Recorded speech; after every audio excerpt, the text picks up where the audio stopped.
农夫山泉的创始人钟闪闪，1954年出生在浙江诸暨的书香门第。但生长在那个特殊的年代，小学5年级的钟闪闪只能被迫辍学。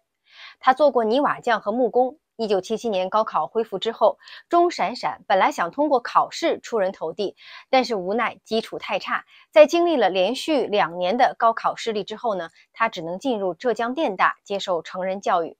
毕业之后，他考入了浙江日报，成为记者。据说呀，他在备考报社的时候，住在浙江文联的家属院里，那里还有一个叫做马云的小伙子，正在准备第3次高考。这俩人呢，每天都在那儿打气，互相鼓励。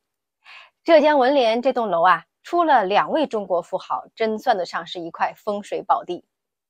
1988年，海南正式建省，还成立了经济特区。这个时候，已经做了5年记者的钟闪闪决定辞职，南下淘金。钟闪闪在海南办过报纸，养过虾，种过蘑菇，可是最后呢，都是亏本收场。但是在这个过程当中，他嗅到了新的商机，那就是卖保健品。要说咱们中国80、90年代什么生意最火呀？那必须是卖保健品了。各种各样的智商税、口服液、保健品是到处都是。而钟闪闪在这个时候就成为了娃哈哈儿童营养液在广西和海南的总代理。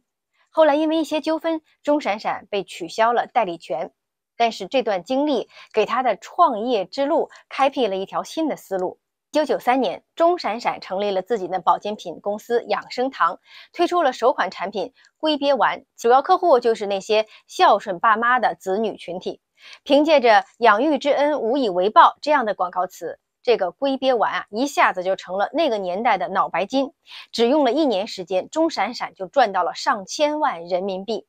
在那个大家还在争当万元户的年代啊，钟闪闪一出手就成了千万富豪。后呢，他本来打算收购一家酒厂，继续做保健酒的生意，没想到啊，他反而没看中那家酒厂，反而打起了酒厂旁边那片千岛湖的主意。于是呢，农夫山泉在1996年正式成立。当时啊，别的饮用水都在宣传自己的水是多么的纯净，可是呢，钟老板却是拿着保健品的思路来做瓶装水的生意，他主打一个天然又健康，再加上农夫山泉有点甜，这么深入人心的广告语，很快他就在市场上占据了一席之地。据说这句经典的台词是产品刚研发出来的时候，几个公司的创始人呢品尝，有个人就说：“哎，有点甜呀。”于是钟闪闪灵光一现，就想出了这句广告语。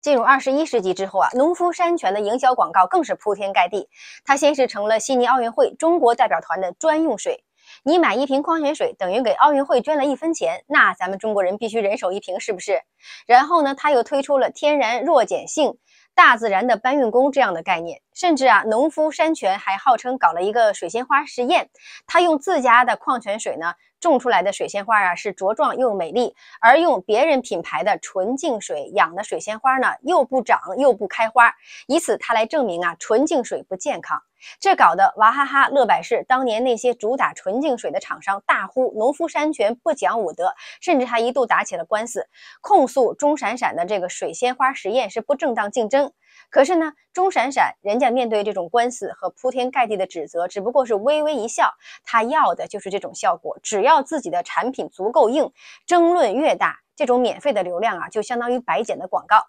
所以等这场纷争告一段落之后啊，其他的竞争对手们发现，农夫山泉在一片谩骂声中迅速崛起，已经一跃成为了全国知名度最高的饮用水之一。其实从2012年开始，农夫山泉就已经占据着中国饮用水市场的第1名了。它的主打业务是瓶装水，在股市啊被称为是水中茅台。10年来，农夫山泉在中国的市场占有率一直是稳定在26%左右，也就是1/4的市场。其他我们知道的一切瓶装水品牌均分其他的3/4市场。农夫山泉的市场占有率是娃哈哈的3倍，百岁山的3.5倍，可口可乐旗下冰露的5倍。唯一市场占有率能和它有一拼的是华润的怡宝，市占率是21.3%。但华润集团是国资委直管的中央所属国有企业呀，而农夫山泉呢是钟闪闪个人持股89%的上市公司，目前的市值呢是5000多亿，这也就是钟总大部分个人财富的主要来源。根据2023年的胡润富豪榜，农夫山泉的创始人钟闪闪以个人财富4500多亿，